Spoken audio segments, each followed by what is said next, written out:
சிவாய நம. அனைத்து அடியார் பெருமக்களுக்கும் வணக்கம்.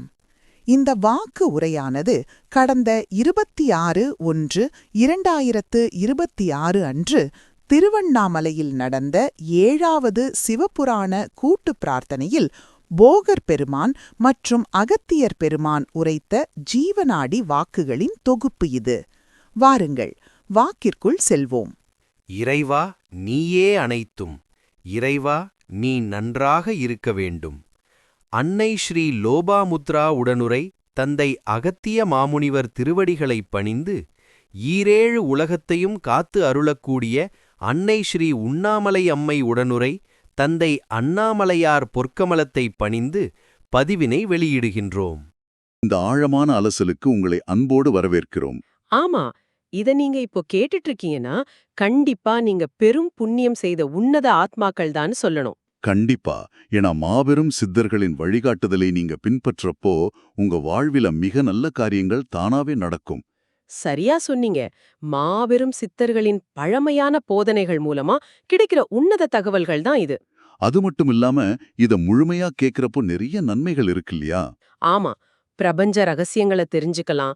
எம்பெருமான் ஈஸ்வரனின் அருளை பெறும் வழி என்னன்னு புரியும். முக்கியமா சிவசக்தி தத்துவத்தோட உண்மை பொருளை உணர்ந்துக்கலாம். அருமை. இப்போ எனக்குள்ள இருக்கிற ஒரு பெரிய கேள்வியிலேருந்தே ஆரம்பிக்கலாம். கேளுங்க. சாதாரண மனிதர்களான நாம ஏன் நேரடியாக எம்பெருமான அணுக முடியறதில்ல? அருளாளர்களான சித்தர்கள் கூட சில நேரத்துல பக்தர்களை பார்த்து பொறுத்துரு அப்படின்னு சொல்றாங்களே, அதுக்கு என்ன காரணம்? அதாவது நம்ம உலகத்துக்கும் எம்பெருமான் இருக்கிற அந்த பரம்பொருளின் எல்லைக்கும் மிகப்பெரிய வித்தியாசம் இருக்கு. ஓ, சரி சரி. எம்பெருமானிடம் நேரடியாக செல்லும் அதிகாரம் மாபெரும் சித்தப் பெருமக்களுக்கு மட்டுமே உண்டு.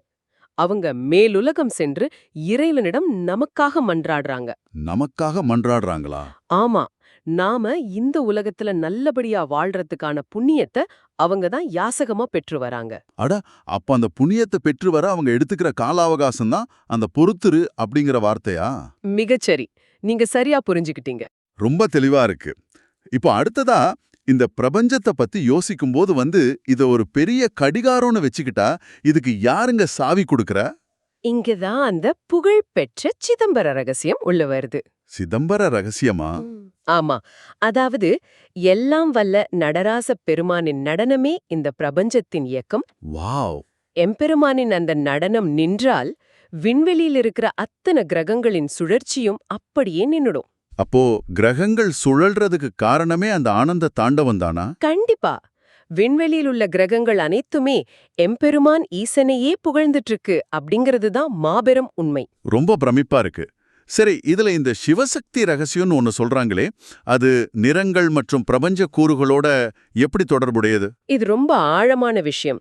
சிவசக்தி அப்படிங்கிற சொல்லிலக்கணத்தை நாம பிரிச்சு பார்க்கணும். ஓ, எப்படி பிரிக்கலாம்? இப்போ சி அப்படின்னா சிவப்பு, அது மாபெரும் ஆற்றலான நெருப்ப குறிக்கும். இதுவே எம்பெருமான் சிவம்.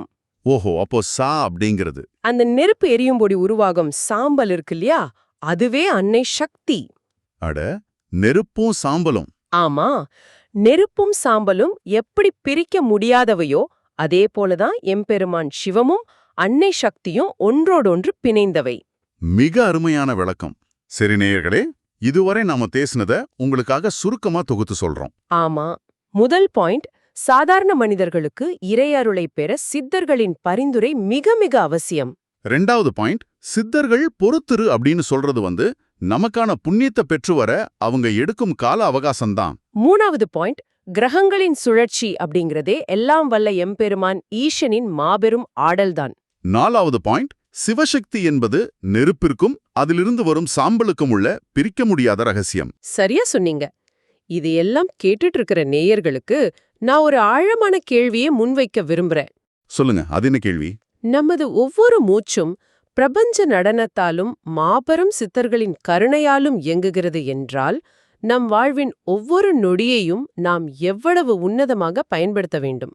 கொஞ்சம் சிந்தித்து பாருங்கள். ரொம்ப ரொம்ப ஆழமான சிந்தனைங்க இது. நேயர்களே, இது ஒரு மாபெரும் உலகளாவிய செய்தி. ஆமா, அதனால இத நீங்க கண்டிப்பா எல்லார் கூடவும் பகிரணும்னு நாங்க மிக தீவிரமா கேட்டுக்கிறோம். கண்டிப்பா. WhatsApp groups, Facebook, Instagram, X, LinkedIn, TikTok Snapchat, ரெடிட்னு நீங்க பயன்படுத்துற தளங்கள்ல பகிருங்க. அது மட்டும் இல்லாம டெலிகிராம், டிஸ்கார்ட், ஃபேஸ்புக் மெசஞ்சர்லயும் ஷேர் பண்ணுங்க.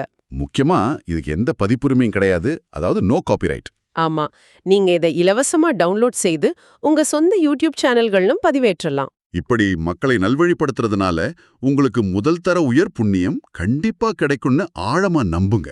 சித்தர்களின் இந்த அரிய செய்தியை பொறுமையா கேட்ட நேயர்கள் அனைவருக்கும் எங்களது மனமார்ந்த நன்றிகள். ஓம் அன்னை ஸ்ரீ லோபாமுத்ரா உடனுரை தந்தை அகத்திய மாமுனிவர் திருவடிகளில் சமர்ப்பணம். சர்வம் சிவார்ப்பணம்.